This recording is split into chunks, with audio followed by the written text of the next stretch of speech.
Fala pessoal, sejam bem-vindos a mais um episódio do podcast Movimento em Foco. Começando aqui com o clássico, a gente vai brindar aqui, estamos aqui a trindade da Físio. Dá pra chamar o quarteto? Pode ser, hein? E Rafael Krasik Alight. Seja muito... Eita, vamos retomar. Epa. Rafael Krasik Alight, seja muito bem-vindo. Prazer estar com você, gente. Movimento em Foco. Seja bem-vindo, Rafael. Movimento em Foco que, vamos dizer, teve suas inspirações lá atrás, por que não? No Físio Ortopedia, não é mesmo? Com certeza. Olha, que honra. Já produziam antes da gente, não muito antes, mas já produziam algum tempo antes, pelo menos em YouTube, muito antes. E depois do podcast e tal. Legal. Então, porra, eu sou um ouvinte ainda. Confesso que já fui mais, acompanhava todos numa tocada assim, agora eu dou uma selecionada nos episódios. Faz sentido legal. E na pandemia todo mundo era mais adepto ao podcast, né? Tinha mais tempo livre. Não, conteúdo, live, né? Hoje em dia que a live deu até uma morrida, ninguém mais quer ver live. Exato. Mas teve uma época. Né? Temos dois ali vendo a nossa live. Olha só. Dois guerreiros. Bom, antes de apresentar o Rafa, queria fazer um convite aí para você que está nos ouvindo, seja no YouTube, seja nas plataformas aí de streaming. Se você quiser ficar no estilo, como estamos aqui, o Rafa também está no estilo, mas essa não vende na nossa loja. Essa não vende, essa daí vai ter que pagar mais. Essa aqui tem que ir no shopping. Né? Essa aí você tem que ser um dono de startup unicórnio para conseguir. Essa é diferente. Essa é diferente. Bom, se você quer ficar no estilo como eu, Cássio e Franco, temos aqui as camisetas do Movimento em Foco. www.reserva.inc/Movimento em Foco. Então tem lá diversos modelos, cores, seleciona, ajuda a gente. E é uma forma de você apoiar que essa mesa aqui continue recebendo gente como o Rafa. Exatamente. E tendo cerveja, né? E tem cerveja. Principalmente, né? E pagando Liza. Pagando Liza. Liza, escuta essa parte. E... divulga pro pessoal que isso vai ajudar o pessoal, exato. E, bom, então vamos fazer uma breve apresentação aqui do Rafa. A gente vai querer ouvir um pouco dele, de fato, de quem é o Rafa, por que tá aqui. Mas, então o Rafa que é fisioterapeuta, ele vai falar com a gente hoje sobre empreendedorismo e inovação na saúde, especialista pelo HC, mestre e doutor em neurociências e comportamento pela USP. E realizando ainda, Rafa, o MBA? Não, já finalizei. Finalizou. O ano passado, quando eu estava conversando contigo, acho que estava finalizando, talvez. Acabou em agosto do ano passado. Tá. Foi antes até dessa época que eu falei contigo, você falou que estava finalizando. MBA em Health Tech pela FIAP. Então, que é isso, hein? Exatamente. O que a gente quer saber? O que é uma EduTech? O que é uma Health Tech? Bom, boa distinção que a gente pode fazer nesse episódio. Será que está no imaginário do pessoal da saúde isso daí? Exato. E o Rafa que é cofundador e CEO da Tato, Trato Suador, e do portal de ensino Físio Ortopedia. Rafa, seja muito bem-vindo novamente. Vamos lá, vamos passar as palavras para você. Por que você é o cara aqui hoje para falar sobre empreendedorismo e inovação? Bom, não é à toa, cara. Eu acho que foi porque a gente já deu muita portada na cara, só se for, né? A gente aprende, né? Os erros estão aí para isso. Mas, na verdade, assim, foi até engraçado, né? Porque eu acho que eu tenho um traço meio inquieto e aí eu percebi, assim, hoje olhando para trás, que eu mudei de áreas várias vezes, assim. Eu já conheço o Cássio há um tempo. Mas, assim, já fui de fisioterapeuta clínico a trabalhar mais com ensino, a empreender de uma forma mais convencional e fazer um pouco de tudo e hoje está 100% focado nisso, né? Mas já são quase 5 anos aí de dedicação, no começo não exclusiva, né? Mas desde o início da pandemia aí, 2020, né? De dedicação exclusiva trabalhando só com as startups, assim. Então, né, esse é um meio de inovação que parece que é tipo o JK, sabe? 50 anos em 5. São 3 anos muito intensos, assim. E dá para aprender bastante coisa sobre o mercado de inovação, etc. Mas contando um pouco da trajetória, né? Eu fiz fisioterapia de formação, fiz especialização com o Cássio lá no HC, né? Fiz a reeducação ainda, na época chamava reeducação funcional. Fiquei algum tempo no HC, depois como preceptor, supervisor, e eu fui para a parte clínica, né? Então, naquele começo, enfim, a trajetória clássica de começar num consultório ali com alguns colegas, ainda, né, trabalhando um pouco com ensino, a gente... Acho que, né, todo mundo que vem dos grandes centros meio que aprende ali a ideia de dar aula em pós-lato sensu, né? É ali que a gente começa, é uma coisa assim, uma inserção pontual, que você vai dando uma após o outro e tal. Eu trabalhei muito tempo como clínico, atendendo muito paciente com quadro de dor crônica, especificamente. E ao longo do tempo eu fui, enfim, diversificando, né? O consultório acabou engatando na época, a gente transformou numa clínica. E aí eu tive essa experiência ali por quase 7 anos de gestão tradicional mesmo, de ter um espaço e, enfim, gerir um espaço que não tinha um quê de inovação ali, né? Era uma clínica mesmo, multiprofissional, mas continuei gerindo ali com um pezinho na pesquisa também, fazendo mestrado, doutorado. E aí, assim, a pandemia foi meio que um divisor de águas, assim, porque que eu percebia, e foi uma percepção minha, sabe? Quando a gente olha para a nossa área, para a dor musculoesquelética principalmente, a gente vê que, poxa, o tamanho desse problema é enorme, né? E eu comecei a me deparar com quase que uma ambivalência, porque eu percebi que o negócio estava me exigindo para crescer ia quase que contra o que eu estava estudando, que era necessário para a gente tentar endereçar esse problema da dor, né? Então, poxa, para uma clínica crescer, ela em algum nível ela acaba tendo que passar uma fronteira ali, né, da indicação. Por mais que a gente preste um bom serviço, em algum momento você vai ter que estruturar outros serviços, outras linhas de receita. Você tem que olhar para a saúde além da prestação, né? Você olha para a saúde como um produto, para serviços como produto. E aí isso me bateu, assim, foi meio que uma coisa que me fez começar a refletir e falar, poxa, eu preciso, sei lá, eu estava meio inquieto na época. Não pensava em entrar para uma startup, eu meio que me desvinculei da clínica com a ideia de, sei lá, vou para um pós-doc, mas aí surgiu uma grande oportunidade. Fui convidado, né, o Fisiortopedia estava nascendo assim na época, fui convidado para ser sócio. E aí foi toda a história que acho que a gente vai contar aqui. Isso daí foi que ano, mais ou menos? Foi realmente ali início da pandemia ou foi um pouquinho antes? Começou um pouco antes. O Fisiortopedia, na verdade, ele começou de 2019, assim, ele começou. Então, ele já tinha iniciado com um projeto pequeno, mas foi na transição 19 para 20 que engatou. Começou a engatar, na verdade. E aí, enfim, que eu recebi a proposta e acabei indo de cabeça. E era uma coisa muito pequena, assim. No começo éramos eu, 2 sócios e hoje... E um monte de ideia. Um monte de ideia e a gente tinha, na época, uma pessoa que está com a gente hoje, ele era, na época, nosso gestor de tráfego só. Trabalhava, enfim, né, com outros clientes também. Hoje ele acabou, está totalmente na nossa empresa, virou um diretor ali dentro nosso, da parte de marketing e vendas. Mas éramos 4 pessoas, assim, fazendo de tudo, né? Desde o criativo, copy, gravação, edição, audiovisual, produção de conteúdo, planejamento da parte educativa e tal. E aí, enfim, aí foi engatando, a gente foi montando a empresa mesmo. Era você, Fukuzawa? Na época, né, como começou, éramos eu, o Leandro Fukuzawa, que também é físio, e o Lucas Neri, que ele é físio de formação. Ele assim, ele foi clínico há muito tempo, né, fez mestrado na Unicid, só que ele já trabalhava com marketing digital há muito tempo, assim. Então ele teve uma empresa antes que se chamava Physioplay. Ela até existe, mas não está hoje mais, né, não é dele mais. Que era uma empresa, acho que foi a primeira edtech da Físio, assim, no Brasil. Não tinha nada, não tinha lançamento na nossa época, na nossa área, não tinha influencer. Começou em 2014 a Physioplay. E era assim, uma plataforma tipo Netflix para graduando de fisioterapia.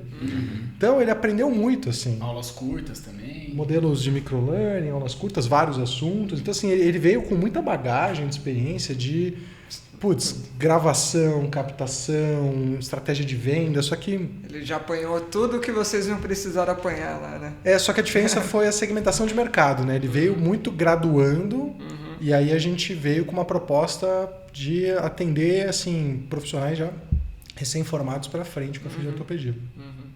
Mas ele tinha muito know-how de marketing digital. Assim, ele é uma das pessoas que hoje eu conheço, assim, que mais manjam de marketing digital. Então, assim, montou um time que era... Eu, com a experiência que eu tinha de empreendedorismo, com a parte mais de olhar estratégico, de visão, todo mundo fazendo tudo, né? Mas com essa função. Ele com o Lucas com essa parte mais de marketing digital e o Leandro, ele era meio que o facilitador. Ele conhece, né? Toda a comunidade da fisioterapia, conhece gente para tudo que é lado. Então, precisava montar um curso e conhecer alguém que ia vir daquele assunto, assim. E a gente começou assim. Pô, legal, cara. Baita início, né? Acho que várias empresas grandes começam assim, né? No micro, e aí poucas pessoas que se distribuem fazem tudo, que monta e desmonta a mesa de podcast. Não, e acho que é legal dessa história é isso aí, cada um com um know-how diferente, né? Que se complementa ali, mas no fim das contas, na hora do pau, todo mundo tá Fazendo tudo. fazendo de tudo um pouco. Exatamente. E o Rafa, o nome veio da onde? O nome? Na verdade, o nome era... A ideia do fisiortopedia, o Lucas ele é ótimo nisso, assim. A gente às vezes vem com os nomes assim e fala assim, cara, simples e conciso, do tipo, avaliação na prática. Não, o nome é avaliação baseada em mecânica. Não, avaliação na prática. Ponto, avaliação da dor na prática. Então ele sempre veio com os nomes assim que são fáceis, intuitivos, e aí veio dele. Ele falou assim, a gente tem que pensar um nome que colhe, que seja fácil, que a galera entenda e que até seja fácil de tipo atribuir à área que a gente está, né? O que foi até ruim em um certo momento, porque quando a gente, depois de 2 anos, quando a gente pensou na expansão, a gente teve que tomar uma decisão, que o nome, assim, se a gente fosse por um caminho que era uma opção, a gente ia ter que fazer um rebranding. Mas, enfim. E vou dizer que quando eu ouvi quando eu ouvi a primeira vez esse nome, eu achei ruim. Fiz em ortopedia, putz, que nome esquisito, cara. Mas é isso, é um nome bom. Pega, né? Ele pega, ele mostra exatamente o que é. Uma vez que você ouviu, acabou, você já sabe o que é. O que é? Fiz em ortopedia, tá? Já mostra o que veio, já seleciona o público, o público que gosta dessa área já se interessa. Exato. E até esse cuidado, que, por exemplo, a gente, com o nome, com a criação do primeiro curso de pós que a gente fez depois, de muito tempo, a gente ficava naquilo lá, fisioterapia musculoesquelética. Aí a gente começou, só que a gente lidava com muitas pessoas do Brasil todo. E a gente percebeu que as pessoas não sabem o que é musculoesquelética. Então, assim, até a ideia de falar ortopedia foi, não, a gente tem que simplificar. Assim. A linguagem geral mesmo. Que que bate com o público que vocês tinham o objetivo de alcançar também, né? Sim, bate. Mas foi uma experiência interessante porque, sei lá, eu acho que algumas ações a gente sempre tem planejamento e são deliberadas, mas assim, a ideia desse projeto ele nasceu porque, poxa, o Leandro, na época, né, a gente dava muito curso por aí, dava aula em pós, e a gente sabia que, principalmente fora das grandes capitais, o fisioterapeuta sofre muito para estudar, né? Porque muitos fisioterapeutas não conseguem não tem autonomia para ler artigo, assim, ou, né, porque está em inglês, etc. Ou até pelo método científico mesmo. E a gente tem uma cultura no Brasil de fazer curso. Só que para a gente que está em São Paulo, isso é uma coisa. No eixo da região sudeste ainda tem muita opção, mas assim, fora das grandes capitais, a maior parte dos filhos são autônomos, é uma baita dificuldade, né? O cara tem que parar de atender, ele tem que se deslocar, ele tem que pagar o curso. Viagem, hotel. E a gente pensou nisso, assim, a gente falou, caramba, o Brasil é um dos países com o maior número de fisioterapeutas do mundo. A gente tem assim, uma disparidade, tudo bem que é bem desproporcional, né? 40% dos fios do Brasil estão em São Paulo. Mas, poxa, tem muita gente aí pelo Brasil que talvez, assim, falta acesso, né? E assim, essa foi a tese do Fisiortopedia sempre, vamos tentar democratizar o acesso a conteúdos de qualidade, né? Cursos, capacitações, atualizações. Isso tá de tudo, assim, desde os preços sempre precisam ser acessíveis para as pessoas, nunca vai ser uma barreira a precificação. E até como os produtos são escopados, assim. E hoje calha de a gente ter tipo uma penetração, inclusive maior. A gente tem uma baita penetração no Sudeste, mas assim já é bem distribuído. Muito bem distribuído, assim, país todo, de tudo que é lugar.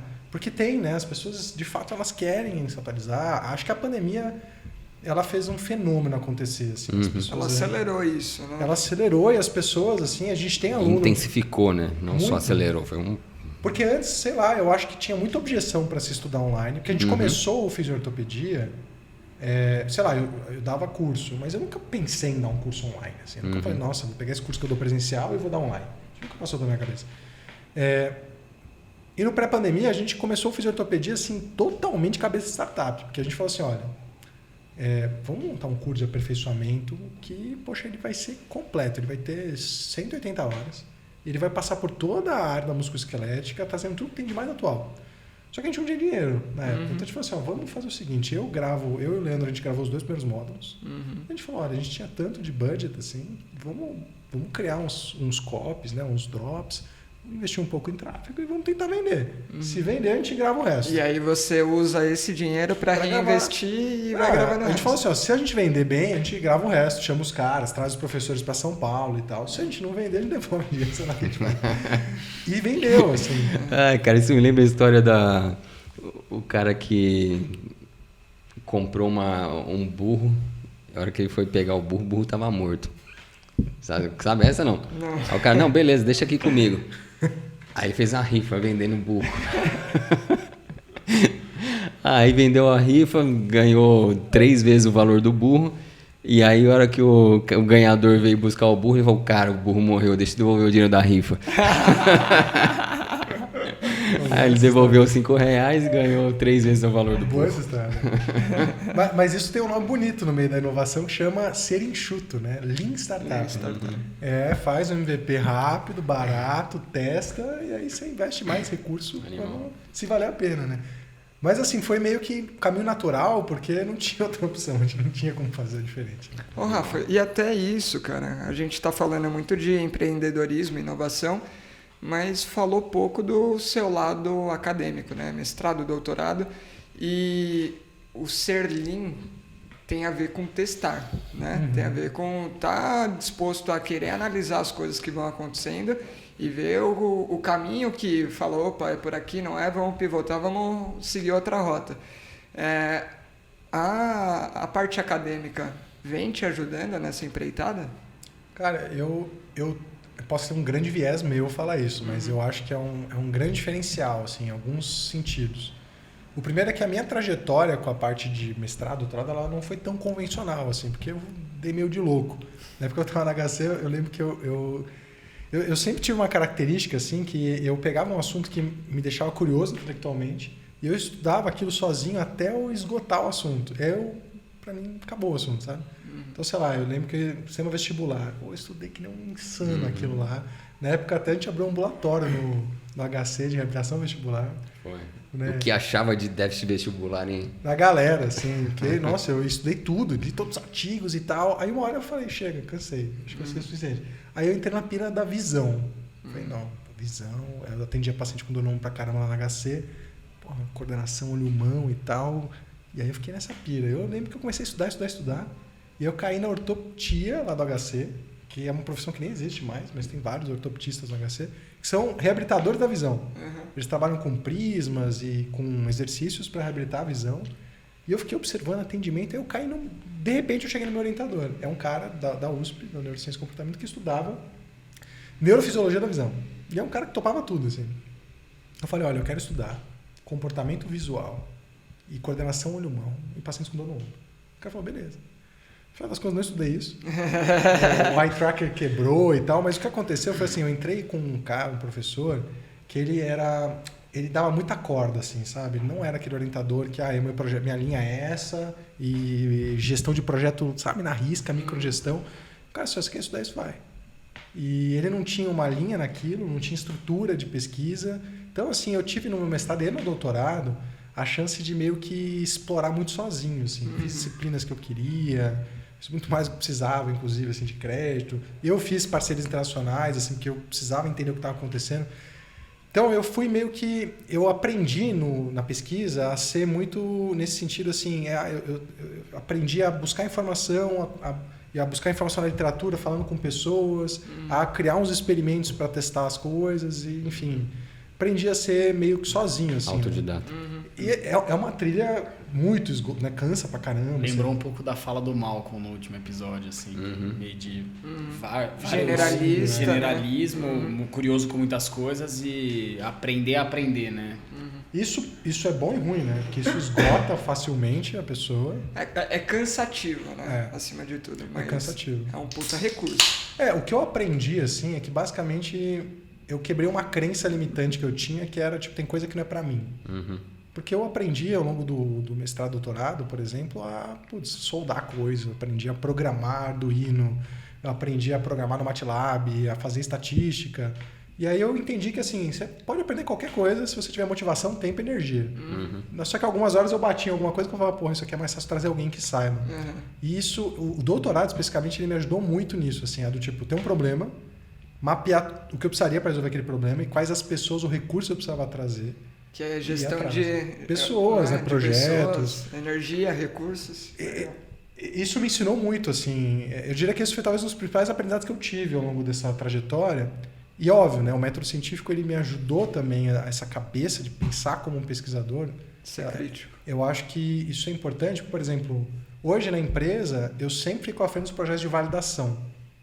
Então todo projeto que é novo, que é uma ideia, tem toda uma trajetória que não é uma receita de bolo, mas são frameworks que te ajudam a identificar se o problema existe, para quem ele existe, a desenhar um MVP, a pensar num piloto, a estudar esse piloto e ir construindo, né?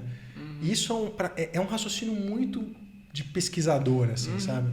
E é muito natural para quem teve uma formação de pesquisador conseguir pensar facilmente. Assim. Então, por exemplo, marketing digital. Pô, vinha ali a galera falando, não, a gente vai fazer CPL e tal. Eu olhava e falava, cara, para mim isso é completamente, assim, um monte de ritual, placebo. O cara fala assim, ó, você vai gritar, aí você vai falar que vai vender, aí você fala que não vai vender mais. Aí você fala que você vai agora vender 3 vezes mais caro, você dá um desconto num dia e no outro você dá o preço que você quer. Tipo, uns 6 semanas de método para vender. Então, cara, isso aqui é totalmente ao acaso, né? Como que ele chegou nisso, né? Tipo, alguém inventou, vendeu. É totalmente comportamento ritualístico ali. Só que essa cabeça ela é muito útil, assim, quando você vai empreender, principalmente em um cenário de incerteza. Porque o que eu aprendi de diferença que foi sinistra? Porque quando você tem uma clínica, você sabe o custo fixo, você não está vendendo algo que você sabe que você vende algo que as pessoas querem comprar, que a demanda existe. E basicamente você tem que entender assim, ó, eu estou abrindo no lugar certo, como é que eu vou chegar nas pessoas. Mas você sabe que aquilo, a dor existe que você quer resolver, a dor no sentido de qual a dificuldade você quer resolver, né? Você sabe que aquilo existe, você sabe que você tem uma coisa que resolve aquilo e que as pessoas compram. O dilema da inovação é que começa porque você nem sabe se o problema que você quer resolver existe. Aí depois você tem que entender, né, se o problema existe para qual segmento de mercado. E qual é o modelo de negócio que está mais propenso àquilo. Então é uma pesquisa.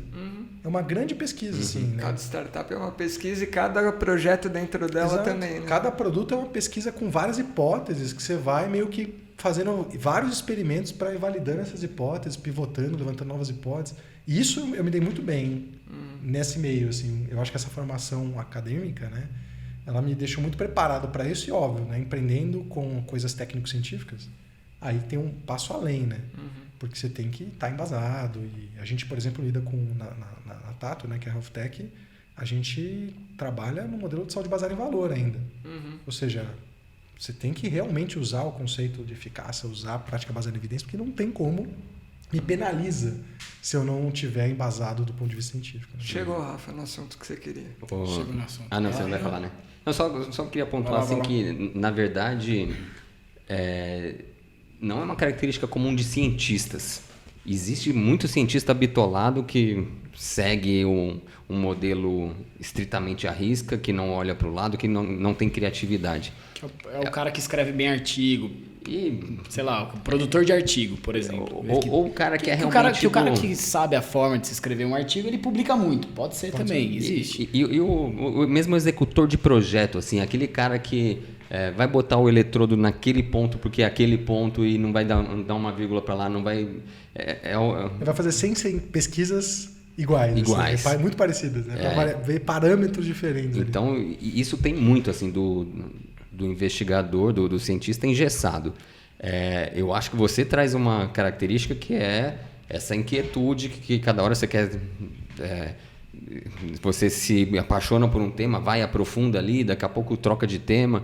Então, a ciência ter te dado uma visão do método científico dentro das suas características de generalismo, de buscar o novo, eu acho que aí cria isso que... Sim. Esse valor todo que você trouxe para a inovação e que te ajuda na inovação.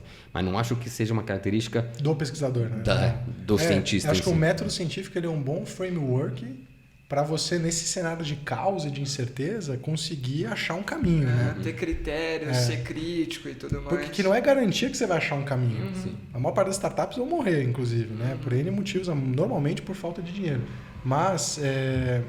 te aumenta a probabilidade de você achar um caminho, assim, porque é um jeito que te permite navegar na incerteza melhor. Agora eu vou entregar uma coisa aqui. O Rafa só foi para o mundo das startups Tá tudo bem, Cássio? Tá difícil, hoje Ainda tá foda. enrolando aí, né? É a cerveja, não E tô nem acostumado. bebeu tanto, né? Porque a linguagem no mundo das startups é falar que o cliente tem uma dor. Aí ele estava estudando dor crônica e ele falou, cara, dor crônica, é isso Eu vou aí, resolver isso aí. Vou resolver essa dor. Vou resolver. Ajudou, né? Ajudou na transição. Foi. Foram vocês dois que começaram a devagar e viajar um tempo lá atrás do comparativo entre... você já sabe do que eu estou falando, né? Enfim, então se você já sabe, siga daí.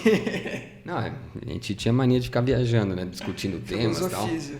Aí a gente, cara, dá para usar a reeducação funcional ou o controle de movimento para diagnosticar empresas. Aí tem empresa que é atáxica, porque tem empresa que tem déficit sensorial, ela não percebe o que está acontecendo e não toma atitude porque ela não tem fonte de informação.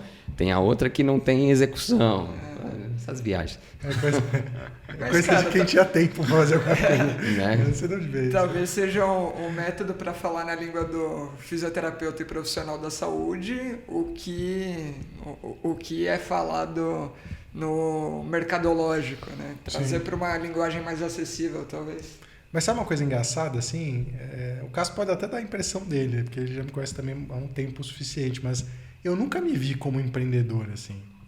Se alguém me perguntasse, que tem gente que fala, não, eu vou abrir um negócio, vou ganhar dinheiro. Coisa que muita gente fala isso.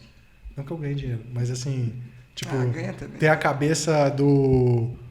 Sabe? Do tipo, eu quero abrir um negócio para abrir um negócio. Sim, sua cabeça era mais na necessidade que você via ou nas vontades suas, na inquietude sua do que... Eu sempre enxerguei o Rafa como um grande nerd. É o cara que... Cara, a hora que ele se dedica a estudar alguma coisa, ele estuda e daqui a pouco ele vai te dar uma puta aula com todas as referências. Não, porque o autor tal falou isso, o autor tal falou aquilo e tem... É um nerd pra caralho. Aí o dia que resolveu empreender é o nerd empreendendo, o cara que também vai a fundo, estuda e tem... Bom, essa nerdice aí que faz o cara ser CEO da empresa. Mas eu acho que o interessante, assim, por exemplo, adultos não fazem o que gostam necessariamente, né? Mas uma coisa que foi sempre natural, e assim, de repente, eu sempre estava muito alinhado com tentar resolver um problema ou gerar algum tipo de impacto, e de repente eu me pegava entrando em coisas que eu não gostava de fazer e que eu não entendia, mas que eu comecei a entrar porque era necessário. Tipo, de repente eu estava estudando modelos contábeis, modelos tributários. De repente eu me pegava estudando planejamento estratégico. De repente eu me pegava... então, sempre foi meio que um caminho, assim. Se alguém, até hoje, se me pergunta como é que você se vê? Eu falo, me vejo como pesquisador. A minha é essa cabeça, assim. Uhum. Eu tenho uma cabeça de pesquisador, eu tenho uma... Né, eu penso como assim, eu tenho algumas coisas que para mim são muito naturais, assim, é parte do quase que não que eu acredite em arquétipos, mas eu tenho é mais fácil para mim estar nesse papel, assim, sabe? Uhum. E com a parte da startup foi a mesma coisa, assim, porque o que me incomodava? Eu falava assim, caramba, eu estava estudando dor, eu comecei a entender, que foi até o que um pouco me motivou a sair, né, do modelo que eu estava empreendendo antes, que era assim, estou estudando dor, estou vendo o tamanho desse problema, estou vendo o impacto desse problema. E assim, esse problema não se resolve... E você estava resolvendo uma partezinha muito específica. É que eu estou entregando valor aqui, mas assim... Poxa, isso aqui está resolvendo o problema, sabe? Eu estou enxugando gelo. Uhum. E aí isso começou a me incomodar, assim, sabe? Tipo... Chega a ser um dilema ético aí para você? Eu acho que em alguns momentos talvez foi até freio do meu, né, do outro negócio, porque... De novo, eu nunca vi a saúde como um negócio, assim, sabe? Tipo, vou olhar para a clínica como meramente produtos, commodity. Eu nunca consegui fazer isso. E aí, eu acho que chegou um momento que na nossa estrutura de funcionamento começou a ter atrito nisso, assim, sabe?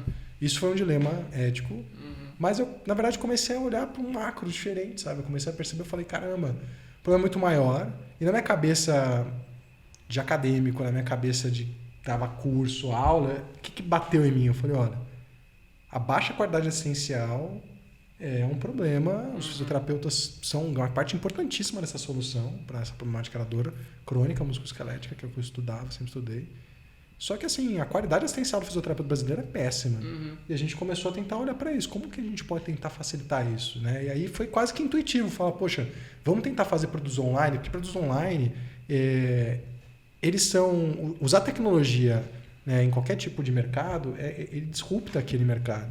Porque quando você coloca as coisas online, eu consigo ter, com um custo fixo muito baixo, eu consigo ter um alcance, né? A gente fala que você vira a relação de J, de taco de hóquei ali entre receita e despesa, porque você consegue crescer muito a receita de uma forma não proporcional à despesa.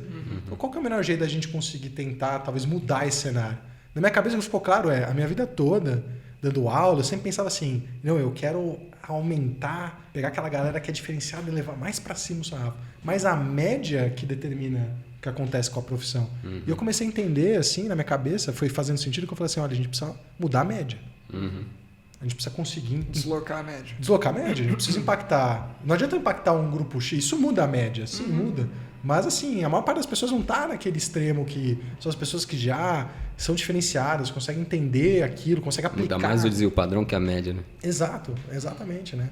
Então, assim, começou a fazer muito sentido pra gente tentar fazer alguma coisa onde a gente pudesse impactar muito mais gente. E aí foi meio que... A gente começou com a ideia de fisioterapia assim, na verdade. Pô, que legal. Tá me vindo aqui que eu falei ético, mas agora na sua fala é moral o negócio. Moral, é moral, não é ético. Não, você não estava fazendo nada errado. Perfeito. Você estava fazendo algo totalmente certo, porém resolvia um problema que na hora que você fala, cara, isso daqui é nada perto do tamanho do problema, e aí começou a conflitar com valores seus que, tipo, puta, agora que eu conheço o tamanho do problema, virou um problema para mim, né? Não, e essa é a coisa, né? Porque a gente olha para trás e a gente... sei lá, interpreta as coisas. Na época eu não tinha essa percepção, assim, que isso estava me incomodando tanto. Mas começou a ser um dilema, do tipo, eu ia lá e dava um curso falando uma coisa sobre dor musculoesquelética, o que é um cenário utópico, e do outro lado eu tinha um negócio que, tipo, não estava indo nessa direção. Então, começou a ter esse mismatch, assim, sabe? Sim, pô, fudido, velho. Fudido, porque acho que... Sabe aquele autor Simon Sinek? Não sei, o Cássio sabe. Gosto dele. Ele fala, começa pelo porquê, e ele fala que tudo que você faz ao longo do dia, no final das contas, é para estar em consonância, enfim, tá no mesmo sentido, alinhado com aquilo que, no fundo, é sua bandeira, seu valor, é o seu porquê.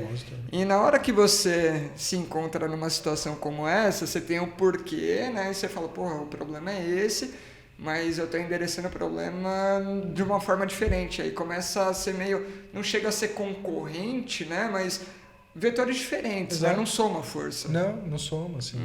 Então, assim, eu acho que foi um processo meio que natural na época sair. A gente não tinha ideia de começar o fisioterapia na época, mas surgiu ali a oportunidade. E é isso que foi engraçado, né? Porque, de novo, a gente começou no pré-pandemia. E no pré-pandemia, a gente já percebeu que a dor existia. Então, as pessoas, elas, principalmente fora de São Paulo, tinham, assim, uma necessidade gigante de acesso a conteúdo de qualidade naquela época. Porque a gente lançou, a gente falou, vamos lançar um aperfeiçoamento. De novo, se vender, vendeu, a gente grava o resto. A gente falou, a gente esperava vender, sei lá, né? 40, sei lá, alguma coisa assim. Cara, vendeu, tipo, 800, né, matrículas no aperfeiçoamento. A gente falou, poxa, beleza, a gente pegou aquele dinheiro, chamou os professores, trouxe eles, gravou, segunda turma. Terceira, no primeiro ano, eu acho que a gente chegou a ter, tipo, 3 mil alunos no aperfeiçoamento. Aí o que aconteceu? No segundo ano veio a pandemia. Aí na pandemia teve aquele movimento de digitalização da física. Só que vocês já estavam dentro. A gente já estava digitalizado, a gente já estava produzindo inbound marketing, conteúdo, né, e tal. E aí o que começou a acontecer? A gente começou a perceber assim, olha... Bom, primeiro eu lembro que foi sem querer, a gente falou, vamos fazer o meu sócio Lucas falou assim, vamos fazer um congresso online para a gente fazer as pessoas conhecerem a gente, para a gente trazer, né? Enfim, estratégia de marketing. Cara, foi logo no começo da pandemia, assim, deu tipo 14 mil inscritos no congresso. Eu lembro disso. A gente falou, caraca, que é isso, assim, né? E foi era bem no comecinho. Muito, e era uma coisa que a gente não tinha nem estrutura, porque éramos nós três, e assim, eu lembro que era o grupo de WhatsApp, não tinha nada automatizado, então assim, a gente abriu o grupo de WhatsApp, aí tinha que ficar alguém de plantão. O tráfego tá jogando, lotou o grupo, aí trocava o grupo, então ficava os três revezando, enquanto tivesse o carrinho do negócio aberto lá, trazendo pro congresso, ficava alguém de plantão esperando, que lotava, tem que trocar. Virou madrugada. Que plataforma vocês usaram para 14 mil pessoas? Na época, a gente fez a transmissão via, acho que foi YouTube mesmo. YouTube, né? Link privado, assim, só para quem tinha Para quem estava dentro do inscrito, evento, né? Bota na LP lá, transmitimos. Mas na prática a gente também não estava muito preocupado, porque o curso era gratuito, né? A gente não estava preocupado em saber quem estava assistindo e quem não estava. Mas era muito manual, né? O negócio, assim. E ali era a captação de e-mail, de contato para depois... Qual que era? A ideia era fazer um essa. funil, né? Então, pegar esses leads, eles estavam qualificados, viram um monte de professor nosso, viram a gente falar dos produtos, a gente explicou o que a gente fazia. E na sequência, usar, né? Fazer remarketing em cima dessa galera. Então a ideia era essa. Mas a gente ficou muito surpreso. E a gente não tinha estrutura. Que eram 4 pessoas. E aí a gente começou assim, a gente fez uma sequência em 2020. Ideia validada. Ideia validada. A gente fez uma sequência de eventos em 2020, assim, foi isso, 8 mil, 10 mil pessoas, bombando, assim. Só que aí começou todo o movimento digital na época, influenciadores e tal, e aí a gente percebeu que a gente perdeu a vantagem competitiva quando, assim, a gente chegava com as pessoas e falava assim, nossa, eu tô na dúvida se eu compro o seu curso, que tem 180 horas, ou o curso do influenciador X da Físio, que tem 6, que era o mesmo preço. A gente falou, cara, a gente tá mostrando vermelho. Tipo, vamos mudar. E aí, assim, o Fisiortopedia naquela época, ele fazia lançamento, ele não era uma empresa. Ele fazia lançamento, assim. E aí, nesse momento, a gente entendeu que a gente precisava estruturar uma empresa pra gente conseguir, tipo, entregar uma coisa que um influenciador sozinho com um cara fazendo tráfego de lançamento pra ele não conseguiria fazer. Então a gente começou a contratar pessoas, começou a montar o time assim, do Fisiortopedia. Então trouxe um designer, trouxe, né, uma pessoa para ajudar ali com a parte toda de construção de LPs. A gente foi montando literalmente o time. E aí, na transição de 2020 para 2021, a gente fez uma mudança que a gente falou, putz, isso aqui pode botar tudo abaixo ou fazer valer a pena, né? A gente foi estudar a parte de legislação de pós-graduação e a gente percebeu ali que, por exemplo, para pós-graduações EAD, você pode fazer parcerias com instituições de ensino e fazer uma divulgação, um curso em parceria com instituições de ensino. A gente falou, olha, tipo, hoje a gente não tem mais uma vantagem competitiva, vamos experimentar. E a gente falou, vamos tentar matar o nosso próprio produto, né? A gente já tinha, acho que 7 turmas do aperfeiçoamento, assim. A gente fez uma pós e a nossa projeção, eu lembro que era, o ticket médio triplicou, assim. A gente falou assim, vamos tentar vender, se vender 30, sei lá. Tá bom, né? E, poxa, tiveram, tipo, acho que 320 alunos na primeira turma. E era um curso que a gente gravou, a gente já tinha, assim, muita experiência em... Todos os cursos eram híbridos, né? A gente fazia a parte gravada e tinha a parte ao vivo. O aperfeiçoamento, que era o primeiro produto, era totalmente gravado. Esse a gente falou, vamos fazer mesclado. E mesma coisa, a gente vai ter que regravar tudo. Vamos gravar o primeiro módulo e o segundo. Então, o Leandro gravou um primeiro de PBL, eu gravei um segundo de neurocientizador. Se vender, a gente grava após. Vendeu. E aí foi uma coisa muito interessante, assim, porque a gente começou, assim... que esse é um movimento normal da startup, né? A gente chama de market fit, que é isso, assim. No early stage, que é o começo da startup, às vezes você tem uma ideia... Você não sabe se essa ideia faz sentido, se aquele segmento de mercado tem aquela dor ou não tem. Você vai validar. E o ideal, quando você valida, quando as pessoas pagam pelo teu serviço, você encontra o market fit, né? O encaixe com o mercado. A gente encontrou o market fit no Fisiortopedia sempre muito rápido. Porque quando eu for falar da Tato, dá para ver a diferença de se empreender em saúde. A gente sempre vendeu B2C, ou seja, para o consumidor, e a gente sempre encontrou o market fit no primeiro produto.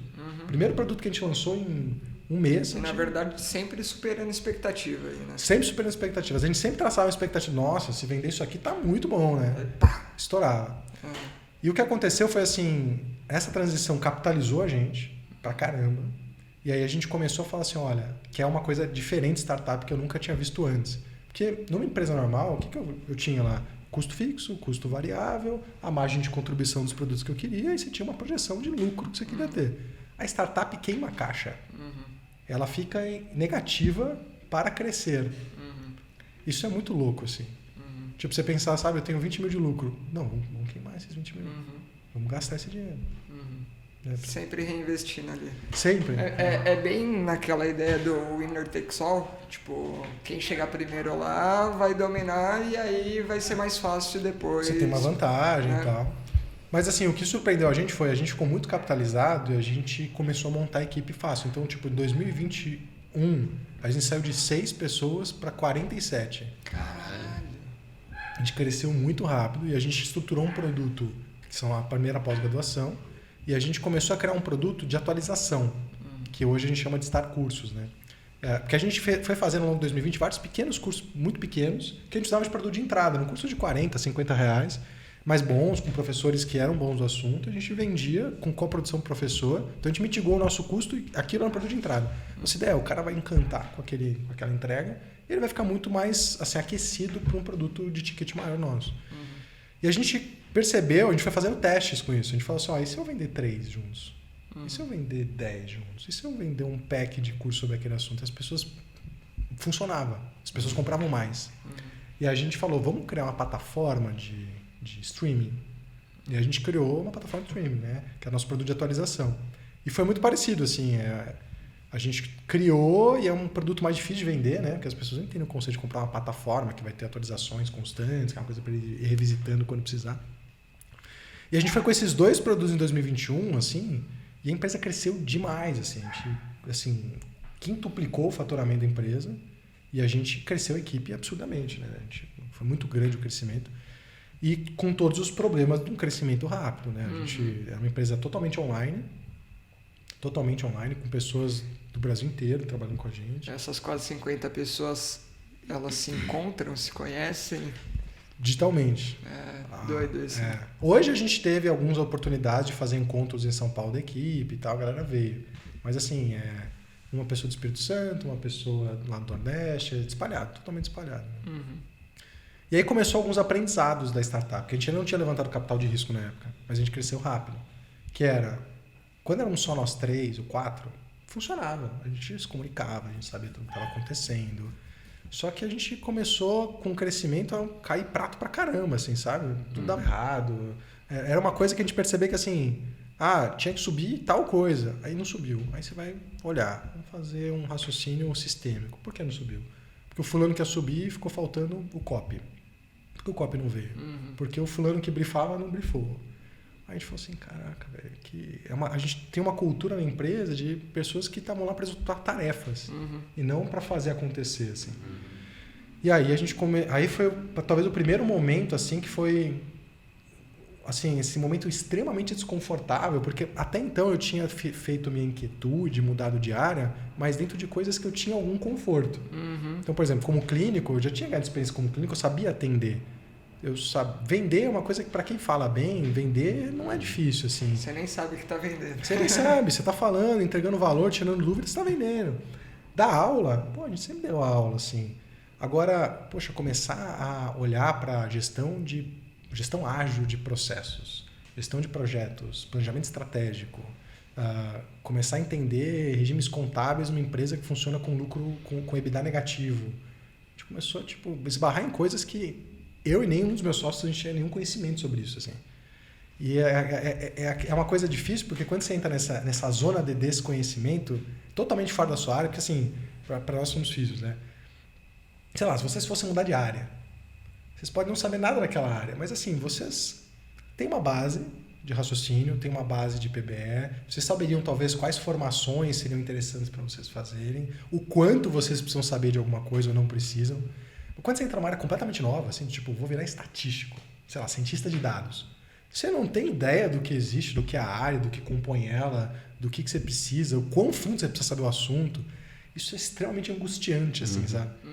Então, o primeiro ano foi um ano que a gente cresceu muito, só que a gente estava tendo muito problema com experiência de cliente, a gente estava tendo muito ticket aberto no suporte ao cliente.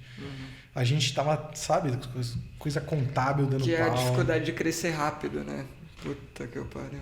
A gente enfrentou isso, assim, de uma forma muito intensa. E aí foi a primeira vez que a gente começou a tentar... A gente falou assim, olha, vamos estudar. Eu preciso estudar. E naquela época eu já meus sócios tinham falado, olha, cada um vai ter uma função aqui e você tem um maior perfil para ser esse cara que vai correr de ponta a ponta, assim, ter uma visão macro. E aí eu virei o diretor executivo. E começa por aí, né? O que faz um diretor executivo? Não tem Você é o diretor executivo. Porque naquela época que a gente não tinha ninguém, assim, a gente nem se deu nome, a gente só definiu função. Sim. Depois, quando a gente foi pegar capital de risco, quando a gente começou a ir pro mercado... Você tem que se apresentar pro... Aí eu fui obrigado a assumir um papel. Naquela época era só assim, seu papel é, cara, olhar pro financeiro, ir pro contábil, falar com coisa de resolver coisa jurídica, é fazer esse corre aí, doido. E assim, o que aconteceu na época foi que O primeiro ano, né, 2020 foi a pandemia, né, na verdade. Isso foi 2020. 2021, a gente começou a tentar implementar coisas assim, falou, pô, a gente precisa aprender a trabalhar online, a gente precisa aprender a trabalhar em equipe. Aí a gente foi atrás. Cultura também. Cultura. Então foi esse o meu foco. Eu falei assim, olha, a gente precisa definir cultura. Como é que faz cultura? Porra, é um negócio intangível, mas você cria cultura. Né? Olhando para os artefatos, para os rituais. A gente começou a definir o propósito, os rituais que a gente queria ter. A gente começou a implementar métodos de gestão, assim, que a gente foi estudar e tentou implementar, gestão baseada em OKRs, por exemplo. E aí as coisas foram meio que se estruturando naquele começo, mas de novo, a gente cresceu, em 2021 cresceu mais ainda, teve mais entrada de pessoas.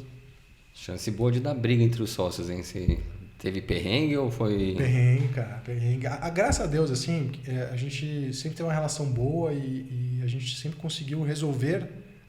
Sempre foi muito fácil entender que era nós contra o problema, né? Então nunca teve um atrito... Um não é adversário do outro, né? Isso, nunca rolou, isso é importante. Assim, nunca rolou. Porque isso é muito importante, assim.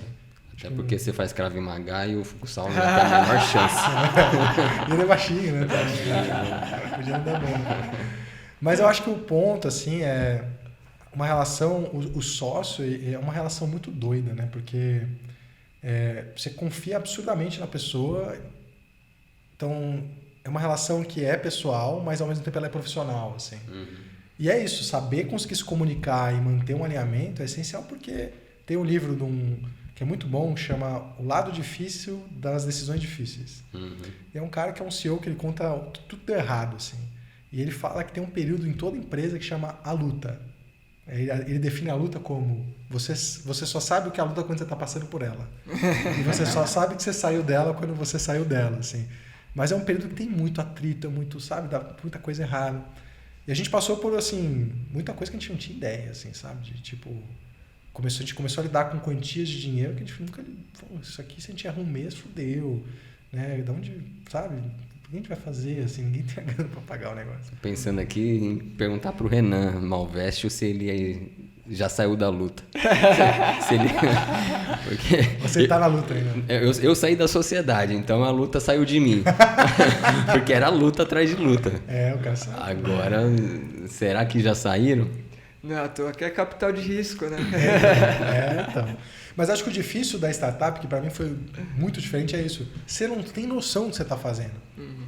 Porque você tem um propósito, você quer resolver uma dor, mas assim, começa a saber assim, por exemplo, eu não sabia a gente não sabia na primeira pós, as pessoas estão dispostas a fazer uma pós online. A nossa marca, ela já se consolidou o suficiente para as pessoas entenderem que a gente pode prover a qualidade de conteúdo que eles querem. E nunca teve uma pesquisa de mercado. A pesquisa de mercado era o próprio teste. Joga o produto e vê se... A gente se baseava em alguns estudos que tinham sido feitos ali no mercado. Tipo, essa é a base. A gente falou, beleza, em cima disso a gente vai definir uma premissa. Né? Essa é a hipótese. Mas o nosso teste era fazer a MVP ali, né? Sempre foi ir pro pau. Legal. Só que é isso, assim, é muita incerteza em todos os lados. Você não tem um campo onde você se apoia. É incerteza do modelo de negócio, é incerteza sobre a precificação, é incerteza sobre se o produto é bom, se está escopado da melhor forma possível, se os processos vão funcionar. Porque os processos funcionam até eles pararem de funcionar. E quando você cresce rápido, eles param de funcionar rápido. Então era muita incerteza, assim, contratação, como é que você contrata, como é que você mantém um time, pessoas que a gente não tinha experiência como Physium em saber o que era o job description desses caras, sabe? O que faz um product manager, sei lá, faz um product manager. Então, começou a rolar muito disso, assim. E o que acabou acontecendo foi que a gente percebeu, na pandemia, a gente começou a dar treinamento de teleatendimento para as pessoas, em parceria com o Crefito. E aí entrou mais uma pessoa na sociedade, na época, que é o Hélio Nichoca, que é nosso sócio também. E aí um dos pacientes do Hélio, que era um investidor de risco, assim, sabe? Tipo, crônico, o cara era venture capitalist mesmo, na veia. Investiu em Gympass, investiu em várias grandes, assim. O cara olhou pra gente e falou assim, cara, me parece que vocês têm um negócio muito interessante, porque vocês me falam, o Hélio me fala que a qualidade da assistência da fisioterapia é um problema. Vocês têm uma edtech que está crescendo e está endereçando isso. O digital acabou de ser liberado, enfim, pelo que o Hélio fala lá, cara, tem evidência de que ele é eficaz em várias questões, ele é tão eficaz quanto a reabilitação presencial, inclusive nessas que a gente tenta abordar. A ideia veio dele? A gente estava no começo assim, fazendo coisa de telereabilitação. E a gente estava pensando, porque assim, quando cresceu a comunidade, a gente começou a pensar no tipo, o que mais a gente pode fazer? Que aí começou o raciocínio que a gente está conversando antes do podcast aqui, que era, e aí, qual que é o next step, assim, sabe? Tipo, a gente vai expandir para outras áreas da físio? É o next step? Aí a gente ficava, pô, mas fisiortopedia... O nome cria barreira. O nome cria barreira. E, na verdade, as mesmas vantagens injustas que a gente tinha, que era a gente conhecia muita gente da área, a gente, sabe? A gente conseguia se mobilizar bem na ortopedia, a gente não tinha nas outras. Então, a mesma vantagem justa que fazia a gente ter uma proteção nesse mercado, dificultava a gente entrar nos outros, porque a gente não era ninguém nos outros mercados. E aí, quando a gente estava pensando em o que fazer e como aproveitar aquela comunidade, a gente criou até outros produtos. A gente criou um marketplace, trazendo parceiros, né, e conectando esses parceiros com os nossos alunos. Isso começou a gerar renda para a gente, de intermediação mesmo. E aí veio essa ideia. E se a gente começar a usar essa comunidade como base para a gente entregar um serviço de mais qualidade? E aí a gente começou a pensar sobre isso. Né, começar a pensar sobre essa ideia, e depois de uns 3, 4 meses surgiu uma spin-off do Fisiortopedia, que é a Tato. A ideia da Tato no começo era ser uma plataforma. Era a gente pegar profissionais que a gente ia pegar da escola, fazer um processo de treinamento robusto e facilitar com que pessoas que estavam buscando atendimento de qualidade conseguissem fossem acessar atendidas por esses profissionais. A gente era só o intermediário que é da tecnologia, etc. Esse era o começo, essa foi a ideia. Mas qual que foi a barreira que a gente pegou? Bom, primeiro, o Fisiortopedia estava em break-even, né? Que a gente fala, ele já estava... Já tinha equilibrado. Já tinha equilibrado. Tava... Cara, tem um monte de sigla aí que a gente podia resolver agora, né? Vamos traduzir. Vamos lá, break-even. Break-even é ponto de equilíbrio, né? Você já tem mais receita do que despesa, em resumo. Ufa! Já saiu do buraco ali, né? E você tinha falado lá, mas na parte do marketing, LP, né? O landing page. Landing page, Tem as siglas doidas aí. Que você vai soltando, esse é seu dia a dia. Vai trazendo que a gente vai traduzindo aí, né? Tá, eu vou apertando aqui, tá? Mas isso é foda que meus sócios falam a mesma coisa. Falam, cara, é um monte de sigla aí que só você entende, né? Mas assim, o que foi interessante? Assim, ela já estava em ponto de equilíbrio, só que a gente falava, poxa, a gente tirar recurso dela para abrir outra empreitada, pô, a gente está ameaçando, a gente está criando risco.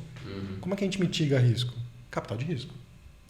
E aí começou uma jornada que a gente ainda estava aprendendo muita coisa, assim, porque cresceu, mas isso não quer dizer que a gente já tinha know-how em gestão de produto, de processo, né? A parte de marketing digital, vendas, tinha muita coisa que a gente estava aprendendo, assim, fazendo com o avião voando, sabe? E aí entrou um sócio que entrou como advisor, que é esse investidor de risco, e o papel dele, na verdade, foi nos ajudar com decisões mais de business, mas principalmente com um levante de capital. E eu comecei a fazer, né, o que a gente chama de fundraising. Comecei a me apresentar para investidor de risco e pedir dinheiro. E era foda, porque as primeiras vezes que eu fui fazer isso... Bem modelo... Como é? Shark Tank? Shark Tank, assim... Cada dia uma reunião diferente. Cada dia uma reunião e assim, faz o pitch deck lá, que é aquela apresentação curta, né? O pitch de elevador ali. Só que assim, no começo eu era um acadêmico com assim, uma noção de business incipiente, falando com um tubarão ali. E a gente tomou a bordoada pra caramba. Por mais que eu tivesse coltado por esse nosso sócio, a gente tomava muito a bordoada no começo. E a gente conseguiu levantar, né, na época, um dinheiro suficiente pra gente começar essa operação da Tato. E assim, era uma grana boa. Faz um pitch da Tato aí pra gente. Naquela época, a Tato ela tinha essa tese, e para os caras que são investidores de risco, o que acontece? A maior parte deles no Brasil vieram de fintechs. Então o conceito de você falar de plataforma é intuitivo. É fácil. É fácil, eles entendiam. E aí eles entenderam... Você tem que falar a linguagem do cara, você tem que mais seduzir o cara do que realmente... Né? A verdade é que no early stage, que é essa fase inicial da startup que você está levantando dinheiro de risco... Você assim, tem um PowerPoint. É PowerPoint. E a gente estava numa fase que tinha muito dinheiro na mesa. Era pré-juros altos, estava valendo a pena investir em capital de risco, né? O juros estava baixo pra caramba na época. Isso foi em 2021? 2021 começou. 2020 para 2021, né? A gente começou a escopar o projeto, entender o que era, estudar a parte de legislação. A gente foi na Câmara Técnica do COFITO, que estava brigando ali pela parte de legislação. Foi entender tudo que a gente podia. Olhar os benchmarks internacionais, né? Tem unicórnio já nos Estados Unidos que faziam isso que a gente estava tentando fazer, de alguma forma diferente. E a gente falou, beleza, enquanto a gente escopava a empresa, né, o que seria o MVP, a dor que a gente ia resolver, eu estava nessa briga aí por levantar dinheiro. Tomando bordoada pra caramba, conseguimos levantar. Na venda. Talvez esteja quente, desculpa aí, pessoal. A gente conseguiu levantar assim na... Vou servir cerveja quente pra ele, você pega uma. Eu pego outra. O Cássio merece, chegou tarde. Eu sou habituado a tomar cerveja quente. Eu tomo devagar, ela sempre Europeu esquenta. toma, né? O Cássio tem modos europeus. Aí. Desculpa interromper. Não, mas o que foi engraçado, assim, dessa frente de abrir uma health tech foi que muita coisa foi diferente. Porque pra gente, primeiro, empreender na educação era muito mais fácil, tinha muito menos barreira. A gente tinha meio que um gut feeling, a gente sabia o que a gente estava fazendo. A gente sabia qual era a dor, para quem era a dor. Né? E transferir a aula, o ensino pro online, acho que ele é mais fácil. E, puta, a pandemia quebrou essa barreira com tudo também, Quebrou, ajudou muito, assim. Então, realmente, ele parece ser mais fácil. O outro é um desafio. É muito menos disruptivo, muito menos disruptivo, assim. Porque, de novo, já tinha coisa EAD no mercado. Não era tipo, nossa, estamos reinventando a roda. Né? Já tinha método de microlearning, muita coisa de processo pedagógico que existia ali. Mas a saúde começou o problema com assim, primeiro, você tem que ter uma base muito maior técnico-científica. Porque no ensino, na prática, você pode vender o que você quiser. Se tiver alguém disposto a comprar. Se isso é moral ou ético, é outra coisa. Mas você consegue vender. Agora, na saúde, você começa a ter muito mais barreira. Porque, primeiro, você tem legislação. Então, você pode fazer aquilo? Ah, pode. A gente podia. Aí você tem regulação. Aí começa do tipo... isso configura alguma coisa que a Anvisa tem que aprovar ou não? Enfim, tem muito mais partes interessadas envolvidas na saúde. A gente vendia, era intuitivo, a gente ia vender direto para o físio na educação. Mas na saúde, para quem você vai vender? O sistema de saúde brasileiro é uma jabuticaba, né? 71% da saúde brasileira, ou dos brasileiros, usam o SUS como principal meio de acesso à saúde. São 156 milhões de brasileiros. 26% hoje estão na saúde suplementar, com plano de saúde, seguradoras, cooperativas, autogestoras. E 3% pagam o dinheiro do próprio bolso. Então, assim, para quem você vai vender? Você vai vender para o SUS? Difícil. Você tem que vender de município em município, respeitar a legislação, licitação. Difícil, é um mercado muito difícil de entrar. E na saúde privada? Se a gente intuitivamente vai para venda direta para o consumidor. Mas...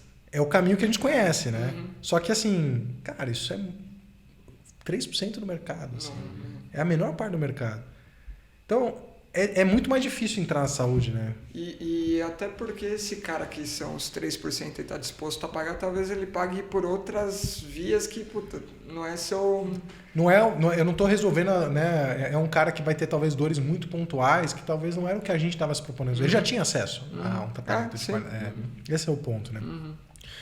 Mas assim, o que foi interessante? A gente levantou capital de risco e aí começa um jogo muito diferente.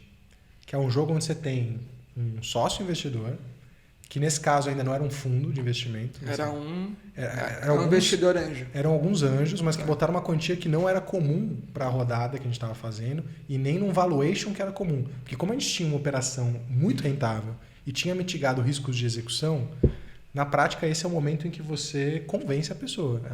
Você convence que essa empresa vale X e que ele vai pagar tanto por um tanto da tua empresa. E a gente conseguiu assim, colocar um valuation muito alto na empresa. Conseguimos vender, assim. Não, você pode falar número? Naquela época foi um pré-money valuation de 9 milhões. Significa que o investidor colocou, né, na época 2 milhões e ele pegou uma porcentagem equivalente a isso. Mas na prática, quando você lida com empresas que já estão operando, você está falando de múltiplo de 2, 3. A gente não tinha ainda aquele múltiplo de 2, 3, né? Aquele valor a gente não condizia com o que a gente faturava, esse era o ponto. Né? Mas assim, a gente conseguiu vender e levantar um capital interessante ali para executar. Mas qual é o problema? Assim, você tem um investidor que está na tua cola querendo ver o que você vai fazer com o dinheiro dele. Querendo retorno. E a gente começa a ter uma... Assim, se você não tem governança nesse momento, uma experiência, a chance de você queimar o dinheiro é muito grande. A gente fez... o nosso MVP foi tentar falar... A gente falou assim, existe, o conceito de eficácia está provado para telereabilitação. Tem trial de não inferioridade mostrando que, inclusive, reabilitação pós-artroplastia total de quadril e joelho é igualmente eficaz com a telereabilitação e com a habitação. Então isso não preciso bater, vamos para outra. Não preciso bater nisso, mas assim, será que a gente consegue culturalmente implementar isso no Brasil? Essa é a nossa dúvida, né? Sim. E a gente bateu em 3 empresas grandes no Brasil, a Infracommerce, a Localweb e quem foi a outra? Foi a Allianz, a própria Allianz Seguros, que cedeu ali como empresa mesmo, não uma carteira de clientes. E a gente mapeou essas empresas, identificou 1.200 pessoas com dor musculoesquelética e a gente acompanhou elas por 6 meses. Na época, a gente era uma plataforma. Mas como é que você faz? Aí começa isso, né? Você fala, agora vocês podem fazer de graça. Ninguém vem. Aí começou uma experiência do tipo, não, a gente tem que fazer ativação. A gente tem que fazer uma série de estratégias para as pessoas entenderem o que a gente tem e trazer essas pessoas. A gente precisa engajar elas para elas ficarem na plataforma. Porque para uma plataforma funcionar, é tipo o Uber. Você precisa ter o prestador de um lado, a pessoa que quer pagar do outro. E você precisa conseguir fazer as pessoas quererem vir, quererem pagar e ficar. Então a gente estava validando essa tese, mas no começo a gente subsidiou essa operação.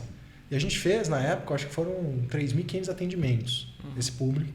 Mas nesse esquema, vocês treinavam o pessoal através do fisioortopedia, uma empresa alimenta a outra. Exato. A gente criou, quando a gente criou a Tato, a gente criou uma holding e colocou essas 2 empresas debaixo dela. Então virou um ecossistema, né?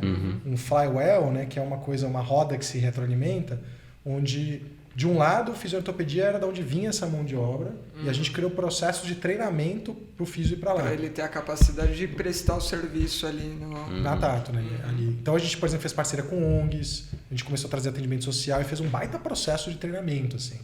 E em contrapartida, o fisio que estava no fisioortopedia, a gente falou, pô, se a plataforma vira, é um jeito de eu manter esse profissional com a gente, vendo valor em ficar com a gente muito mais tempo. Porque ele está aqui pagando para estudar e eu estou ajudando ele a encher a agenda dele. Sim. Né? Usando as 2 operações em conjunto naquela época. Né? Essa era a tese naquela época. Qual que foi o ponto? Assim, a gente E acho que especialmente para o que você vinha falando do público do fisioortopedia, que é muito fora do eixo Sudeste, o cara, através dessa plataforma, ele consegue acessar um público que não tem na cidade dele. Né? Exato. Bacana, é uma geração de valor assim. Que retroalimenta, porque as teses se retroalimentavam demais, assim, fazia muito sentido na época. Né?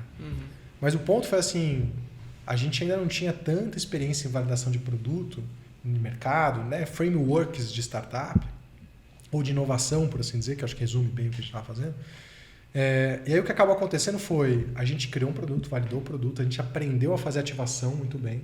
Né? Então, por exemplo, a gente ficou muito bom a gente criou um time de gestores de saúde que eram físios, porque a gente precisava, por exemplo, garantir que o paciente ele tinha elegibilidade para. Então a gente criou um grupo de gestores que fazia triagem, descartava red flags, que virava um concierge, por assim dizer.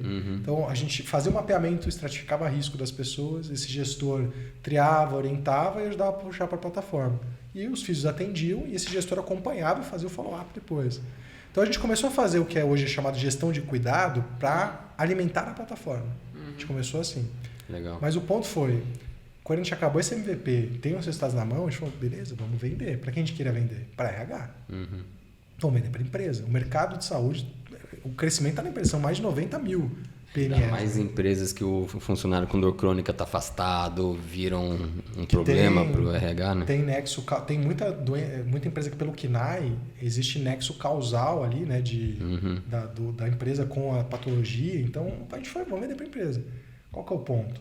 Todo mundo... teve um boom de health techs no Brasil na pandemia. Acho que aumentou 87% o número de health techs nos últimos 3 anos agora. Antes da pandemia... Mas também aumentaria de qualquer forma com pandemia ou sem pandemia por conta do movimento tecnológico, ou não? É que assim, na saúde foi um boom desproporcional. Assim, porque Foi motivado pelo... Foi motivado pela situação, né? E pela grana que começou a entrar na saúde. Porque no pré-pandemia já existiam muitas self-techs no Brasil, mas acho que 70%, quase 80% delas eram sistemas de gestão e prontuário eletrônico. Com a pandemia, começaram a surgir várias startups de saúde digital, de atenção primária à saúde, de telemedicina, de psicologia, que aproveitaram o movimento de digitalização para tentar dominar esse mercado.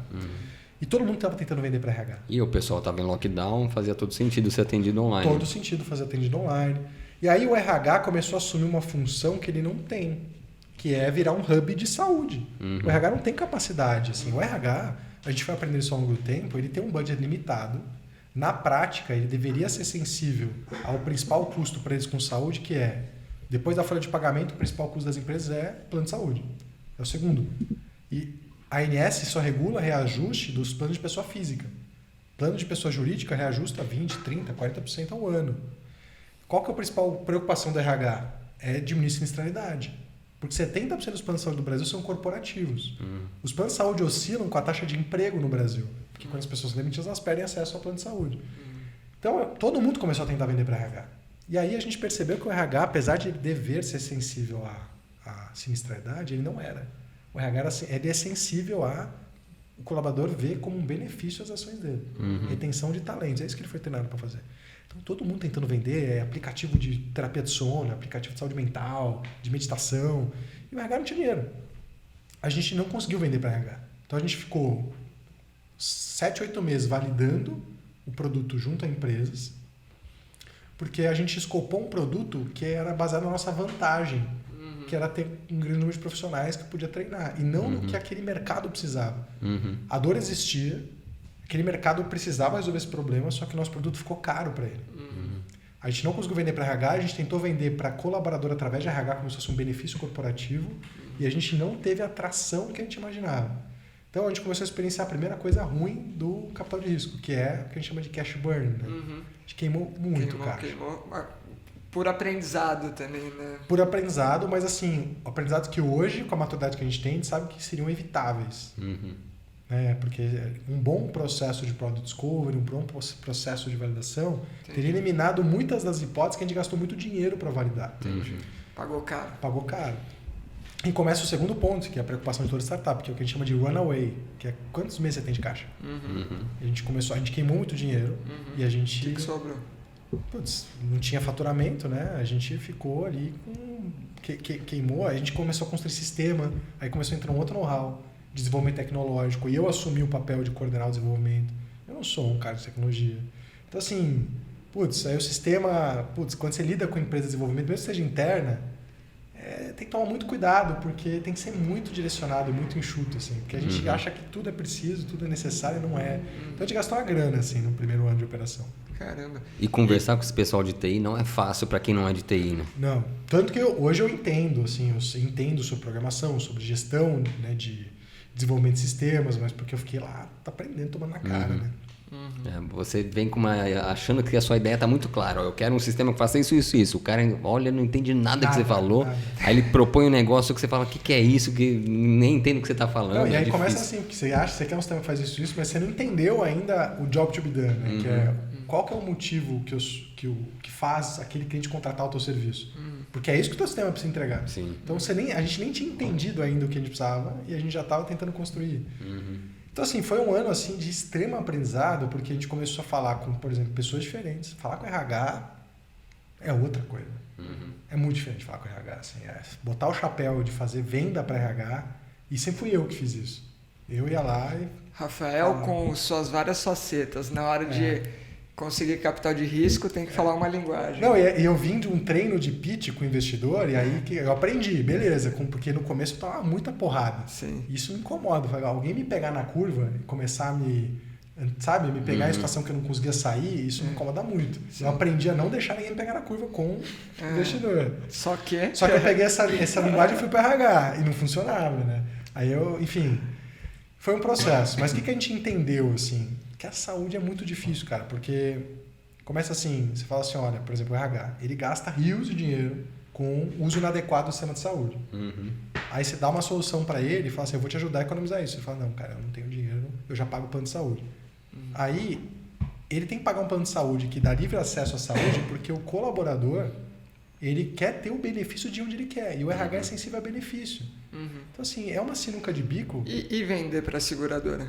Então, no começo, a gente tinha 2 hipóteses de segmento de mercado, que era, eu vou vender para RH, e aí se a gente conseguir validar alguma coisa do B2B2C, que é eu vender para o colaborador, talvez eu consiga vender direto para o consumidor. Essas são as nossas hipóteses. Porque o mercado de marketplace exige um mercado endereçável grande. Senão não funciona a plataforma, se não for grande o mercado endereçável. E aí a gente não conseguiu vender para nenhum dos dois, né? E no começo, no meio do processo que a gente começou, a gente foi validando várias hipóteses de segmento. Tá, e se eu vender por empresas que vendem benefícios para RH? Tipo VR. Foi aprovada uma lei que falava que eles podiam pagar com saúde com VR também, qualquer benefício flexível. Nada dessas hipóteses desses segmentos viraram. Assim. Então foi um ano que eu saí falando com todo mundo. Conversei com Deus e o mundo, de vários partes interessadas. Você conseguia dormir, cara? Não muito, cara. Não muito, assim. Foi um ano muito estressante, porque junto com isso tinha toda a incerteza do que a gente estava fazendo. Assim, cara, lidar com caixa queimando, incerteza de não saber o que está fazendo. E aí no segundo, o que foi começando a acontecer foi a gente começou a aparecer. Porque a gente é uma empresa muito doida, né? As pessoas... o que eu aprendi, por exemplo, é que as pessoas não conseguem enxergar o fisioterapeuta. Esse é um bom corte. Boa. Olha como o cara é especialista, é profissional no podcast. Corte. As pessoas não conseguem enxergar um fisioterapeuta como um profissional que consegue ter um raciocínio diferenciado. Assim. Quando eu falava, eles falavam, você é ortopedista. E quando eu falava que era fisioterapeuta, bugava. As pessoas falavam, tipo, na cabeça deles, fisioterapeuta é um gesseiro. Sim. É um gesseiro, assim. Executor totalmente, assim. Então, o que eu comecei a perceber Vamos mudar isso, cara. Eu comecei a falar, porque assim, quando eu passava para RH, eu falava com o diretor médico. Eu começava a falar com pessoas técnicas. E quando eu falava com essas pessoas, o que eu comecei a perceber foi isso. Assim, as pessoas nunca tinham visto um fisioterapeuta que estava discutindo ali com eles negócio, né, uma solução baseada em evidências, trazendo dados, a literatura embasado. Ninguém tinha visto isso. Assim. Foi um negócio tipo ET. E o que começou a acontecer foi que a gente começou a ser visto como diferente. Porque no começo, quando você fala fisioterapia online, todo mundo fala, não, como é que você faz choquinho online? Como é que você faz isso? Como é que você faz massagem online? Como é que você faz massagem online? E aí o que começou a acontecer é que a gente começou a entrar no radar do ecossistema de inovação. Falou, nossa, de repente começou a chegar a gente na gente. Ó, tem uns caras que estão fazendo um negócio doido aí. Mudou, né? Em vez de você ter que correr, começou a aparecer espontâneo. A gente ganhou um primeiro prêmio de inovação, que foi o 100 Startups to Watch, que é um prêmio feito pela Pequenas Empresas Grandes Negócios, que eles elegem as 100 startups mais promissoras do Brasil. E a gente ganhou a premiação dentro das 100 Startups to Watch, né? É que são 100 Startups. É chato pra caralho. Tem que falar três vezes, né? Então, a gente ganhou esse primeiro prêmio, aí foi sinistro, assim. Aí começou a chover fundo de investimento, jornalista. E aí, dessa primeira premiação, começaram a vir seguradores atrás da gente. Eu já estava falando com seguradores e corretores. Já estava num papo, só que assim, é quase lidar com uma repartição pública. Tem muitas partes interessadas lá dentro. Então, assim, onde a gente bate quando a gente vai falar com seguradora? Na rede. E aí, eu não consegui avançar. O setor de rede da seguradora, para fisioterapia, ele cumpre lei. A ANS exige que se dê acesso à fisioterapia, agora de forma ilimitada, e que se dê home care pós-operatório. E a rede é responsável por construir uma capilarização para cumprir isso, pagando R$7. Então, a rede não é sensível à qualidade. Eu batia com uma tese de qualidade, uma fala de Facebook. Nossa, que legal! Não. Vamos cadastrar vocês, eu pago R$7. Fala, cara, não funciona. Eu atendo em 6 sessões. Não funciona assim. Não rolava o papo, entendeu? E aí o que começou a acontecer com as premiações foi que as pessoas da atenção primária à saúde começaram a chegar na gente. A tese da atenção primária à saúde, dentro das operadoras, é o seguinte. Por exemplo, um cliente nosso que é a Seguros Unimed, eles têm 700 mil vidas. A Unimed domina 40% do mercado nacional de plano de saúde. Então, eles dominam a maior parte do market share, do mercado em si. E aí, a Unimed, há 60 anos, fala que o benefício dela é que você vai no médico se você quiser. E qual que é a dificuldade disso? Esse livre acesso à saúde é o que gera custo. Então, um paciente com dor lombar, por exemplo, hoje, dor lombar é o principal custo das operadoras. Hoje, dor de coluna lombar. De longe, assim, 60% das idas a pronto-socorro são por dor de coluna lombar.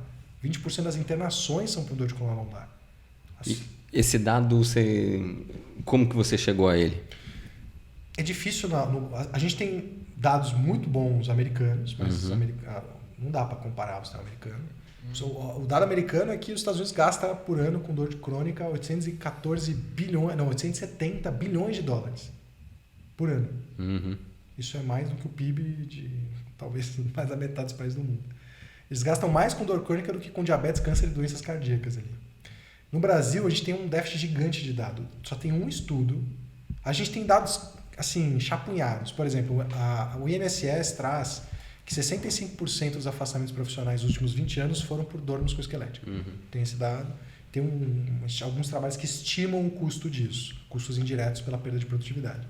Mas a operadora tem esse dado? Então, aí que entra o ponto. A gente tem o dado do SUS, tem um estudo do Carregaro, que é da UNB de Brasília, que ele trouxe dados do SUS e de perda de produtividade usando o INSS. O que ele mostrou é, dor de coluna lombar, que é o único dado que a gente tem, custa mais ou menos $500 milhões por ano ao SUS e por perda de trabalho. 80% desse custo está em perda de produtividade. Mas nas operadoras, nenhuma delas abre esses dados, por vários motivos. O primeiro deles é porque as operadoras funcionam igual uma seguradora de carro. Eles não sabem o que eles estão fazendo. Tipo, eles não sabem o que eles estão prestando. Eles precificam, pagam e calculam o reajuste. Torce para dar certo. E calcula reajuste. Tipo, é assim que eles funcionam. Igual eles funcionam com o carro. Sim. Olha, é cirurgia, eu pago, isso vai aumentar minha sinistralidade, o próximo reajuste vai ser de 15%. Pau. É assim que eles funcionam. Então, o que ele tem de dado lá? Eles têm dados financeiros. Só.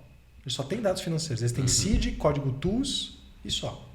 Então, eles sabem pelo CID o que o cara faz e eles não sabem o que exatamente o cara fez, qual que é a qualidade daquilo. Então, para ele, um cara aqui obeso, que operou e que gastou a mesma quantia com nutrição e psicologia, é a mesma coisa. É R$10 mil que gastou e para eles não faz diferença.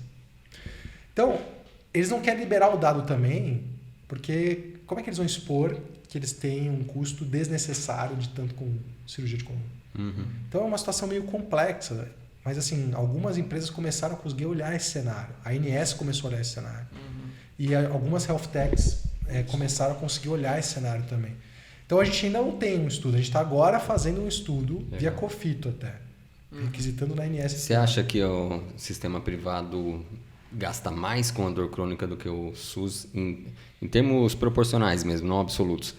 Porque eu fico imaginando que o cara que vai num médico do plano de saúde ou o próprio particular é o cara que exige uma ressonância, que ele demanda mais desse médico, ele não vai aceitar só consulta e vai lá fazer físio ou faz Tem um ponto interessante aí da saúde privada, porque hoje o que a gente tem de dado no Brasil é 55% do dinheiro da saúde brasileira está na saúde privada, 45% está na pública.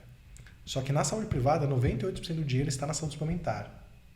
Ou seja, esse dinheiro do out of pocket é muito pouco. É o nicho do nicho do nicho, esse cara que paga diretamente do próprio bolso. E onde está o dinheiro da saúde suplementar? 60% está em hospital. Como é que o hospital ganha dinheiro? Pronto-socorro é um mal necessário. Eles ganham dinheiro com UTI e fazendo cirurgia. É assim que o hospital ganha. É calcular a taxa de internação média e cirurgia. É assim que eles ganham dinheiro. 30% do custo está na medicina diagnóstica, 10% em serviços. Então, na prática, a maior parte do custo da saúde suplementar está no hospital. Está em internação, está nessa parte. E agora, com alguns medicamentos custam muito, mas o hospital, de longe, custa muito mais. O que a gente entende hoje de dado é que custa mais. Mas pelo quê? Por que custa mais? Porque, por exemplo, o SUS, apesar de ele estar construído com uma lógica de atenção, de coordenação de cuidado através dos níveis de assistência, falta recurso. E o sistema não comporta 156 milhões de pessoas e as outras que usam dele quando precisa. Então, barreira é tipo o sistema inglês, de saúde. As pessoas não têm... a história natural favorece porque eles não têm acesso. Demora muito para marcar, não consegue. Então, assim, lá no HC, vocês sabem, a fila que demora para o cara chegar num centro especializado e tal. Você vai chamar, já aconteceu algo pior. Exato, é gigantesca a fila. Então, a história natural vai favorecer esses caras. Eles não conseguem chegar rápido na cirurgia. Mas na saúde suplementar, assim, o que a gente tem de dado é que, para todas as operadoras que divulgaram motivos de custo, dor musculoesquelética é o maior motivo de custo. Assim. E o custo estimado de um paciente com dor de coluna, por exemplo, na saúde suplementar, é de mais ou menos R$500 mil de gasto assistencial. Porque com tudo o processo. A fisioterapia custa 3% do que eles gastam. É dinheiro de pinga para eles. Mas ela, mal feita, acaba favorecendo essa jornada ineficaz de cuidado. O que custa é cirurgia, internação, vários exames de imagem. Então, a gente não tem esse dado ainda. A gente está tentando levantar agora numa pesquisa esse dado através de terceiros. Mas a estimativa é que sim, que gaste bem mais, na verdade. Legal. Puta que eu pariu. Dá até um negócio continuar a conversa daqui. Em que ponto vocês estão? Olha, a gente já está há 2 anos e meio na operação da Tato. No Fisiortopedia, para cada produto, a gente demorou 2 meses para atingir o market fit. Na Tato, a gente demorou 2 anos. E atingiu o break-even? Ou não? A gente atingiu o break-even, mas hoje é uma decisão nossa queimar caixa para crescer mais rápido. Sim. Só que assim, onde a gente foi achando que essa é a dificuldade da saúde?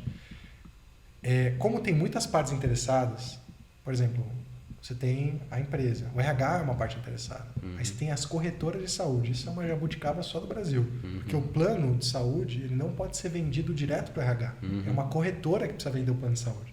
Ela ganha 5% de corretagem em cima do plano que ela vende e supostamente ela tem que cuidar do cuidado do paciente. Ela deveria coordenar o cuidado. Isso não acontece. Elas só vendem e ganham a porcentagem. Aí você tem os planos de saúde. Aí cada plano de saúde funciona diferente. A Unimed, apesar de serem, sei lá quantos Unimeds, ela funciona de uma forma muito peculiar. São cooperativas médicas.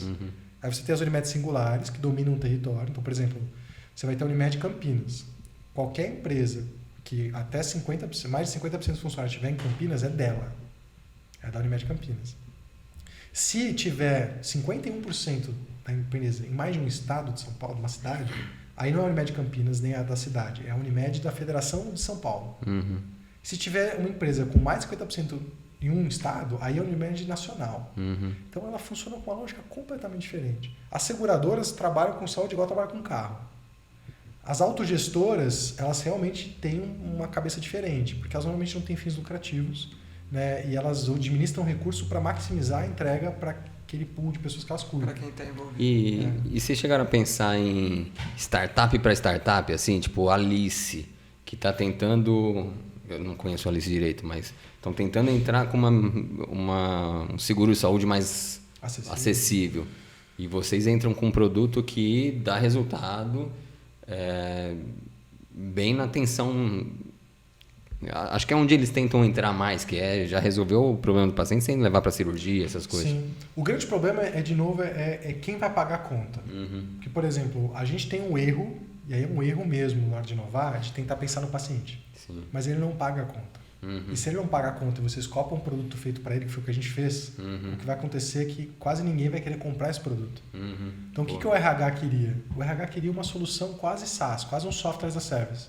Ele queria uma coisa muito barata, que ele conseguisse mapear, entregar alguma coisa para todo mundo, porque tem que ser benefício, então se você excluir alguém não é benefício, e conseguir de forma muito barata entregar para quem precisava esse serviço. Só que o nosso produto não estava escopado dessa forma. Então, o nosso dilema foi esse, aprender para quem? Hoje a gente presta serviço para a saúde suplementar. Então, os nossos clientes hoje são operadores de saúde, plano de saúde, né? Tem Unimed, tem plano de saúde, tem uma corretora, que é a Aon, que é a nossa cliente, e autogestoras. E o que a gente faz hoje com a Tato foi até engraçado, porque a gente não faz nada do que a gente imaginava fazer, o modelo de negócio. A gente nasceu como uma plataforma e hoje a gente se posiciona quase como uma clínica digital. Então, por exemplo, o que eu faço hoje? Quando um cliente, a gente acessa a base de utilização do plano de saúde das pessoas e define quais são, porque eles não têm dados clínicos, então quais são os fatores de utilização que predizem que o paciente vai evoluir para uma cirurgia ou para uma trajetória de cuidado inadequada. E aí quando o paciente, por exemplo, pede uma ressonância de coluna no sistema, alguém pede, na hora que entra para autorizar ele vira um lead e o nosso gestor de cuidado vai lá e contata o paciente. Legal. Faz uma triagem, exclui red flags e coordena o cuidado, ou seja, direciona para centros especializados se necessário, orienta esse paciente e se ele precisar de fisioterapia, a gente cria linhas de cuidado onde ele vai entrar. Nessa linha de cuidado, ele pode, por exemplo, estar fazendo fisioterapia presencial na rede credenciada e a gente só acompanha e monitora, só que é um fisioterapeuta especialista. Então ele pode complementar o tratamento, ele pode prescrever exercício assíncrono, pode fazer educação em dor, pode discutir o caso com o profissional, então ele intervém. Ou a gente faz o telemonitoramento e a telereabilitação, que é o cenário ideal, a gente faz tudo isso. Hoje a Tato ela funciona com um modelo de remuneração por valor, assim. Então a gente ganha performance, por performance, basicamente. E é predominante B2B, B2C? Hoje é B2B. Quem paga a nossa conta é a operadora. Tá. O plano de saúde. A gente hoje, assim, o nosso core business é esse, vender para plano de saúde, operadoras, corretoras e autogestoras. Aí a gente começou a ter alguns clientes que começaram a ver valor nisso. Então aí é uma corretora que tinha programas e falou, poxa, vocês fazem isso muito melhor do que a gente tem hoje. E a gente começou agora a fazer parcerias com outras empresas que prestam serviço de atenção primária à saúde. A gente está fazendo agora, fechando um contrato com o Fleury, por exemplo, Grupo Fleury, com a DASA. Porque qual que é o ponto? Assim, não existe outra empresa no Brasil que faça telereabilitação e um dado coordenado, baseado em evidências. Então, assim, a gente começou a entrar num problema gigantesco que custa muito e a gente tinha uma vantagem importante que para esse player funcionou. Tem muito humano no loop. Para vender para RH ficou caro. Mas para vender para eles isso é a vantagem, porque isso é o que me permite gerar mais resultado. Então hoje a gente está nesse momento. Assim, a Tato ela já demorou 2 anos para a gente entender qual era o segmento de mercado que a gente ia oferecer o produto. A gente teve que fazer mais uma rodada, inclusive, de investimento, de captação para conseguir manter a operação e a validação. A gente demorou muito tempo para entender a proposta de valor, para entender o job to be done, ou seja, o que a gente precisava entregar. E aí o que aconteceu foi que todo o aprendizado que a gente teve, tipo, até hoje a telereabilitação não é o nosso core. Ela só funciona hoje porque a rede credenciada, a rede assistencial, ela é muito ruim. Porque se a rede fosse boa, eu só ia coordenar o cuidado. Então, todo o aprendizado que a gente teve nas empresas de fazer a ativação dos clientes, a triagem, o acompanhamento e o monitoramento, coletando PRONs, desfechos clínicos, a experiência do paciente, isso virou o nosso principal diferencial. E a telereabilitação continua, só que a gente vai alocando hoje equipes para cada cliente. Então eu monto uma equipe para aquele cliente que vai cuidar de todas as vidas daquele cliente. Legal. Enfim, ficou... Cara, por motivos tecnológicos, infelizmente a gente está chegando no fim. Falta 1 minuto para as suas considerações finais. A gente pode seguir aqui no papo resenha nosso, mas infelizmente vai ter que ficar por aqui o podcast. Eu acho que, para ser breve na consideração final, assim, o que eu percebi, o que me motivou a sair da pesquisa para esse modelo, né, de inovação, foi entender que a gente já sabe muita coisa, muito mais do que a gente precisa. A gente precisa de implementadores.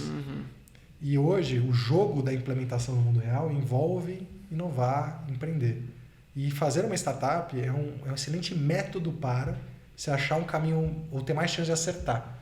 Então, assim, tem muito problema que a literatura já deu a solução. Precisa de pessoas Precisa aplicar. Precisa aplicar, assim. E precisa de muita gente fazendo isso, sabe? Então, assim, e carece de pessoas na fisioterapia para fazer isso. Pouquíssimas pessoas... Eu conheço, assim, eu conto nos dedos as startups de fisioterapia porque elas acabam chegando na gente. E como o fisioterapia já existe há um tempo, elas acabam chegando na gente. Olha, eu estou fazendo tal coisa. Então, eu acabei criando uma comunidade de pessoas que estão fazendo startups na nossa área, sabe? E precisa, porque vão ter problemas que só a gente vai resolver. Ninguém ia olhar para essa problemática, porque ninguém entendia que ela era resolvível. Para os caras, a gente é só um gesseiro ali, né? A gente não é. Ficou provado. Muito bom. Fudido. Ó, em tempo, faça o seu encerramento em menos de 32 segundos. Nossa Senhora. Então, muito obrigado, Rafa, por estar aqui presente. Queria agradecer para quem esteve ouvindo até agora e um convite também para quem estava ouvindo até então. Se você quer contribuir, além da camiseta, quer contribuir, de repente está aqui sentado na mesa de bar com a gente. Fazendo as perguntas para o Rafa. Perguntas diretamente para o Rafa. Aqui tem uma poltrona do lado dele para isso, para alguém ficar cutucando ele e perguntando. Acesse o apoia.se/Movimento em Foco. Tem os planos desde o estudante quebrado até o patrão. Vem ser nosso patrão. E vem aprender com a gente aqui, porque puta aula, hein? Puta aula. Fiquei só ouvindo hoje. É isso. Muito obrigado. Obrigado, Rafa. Prazer, gente. Valeu, galera, que estava acompanhando até agora. Valeu. E é isso. A gente vai seguir online por aqui para quem está acompanhando. Sistema TV acompanhando. Valeu. Até o próximo episódio.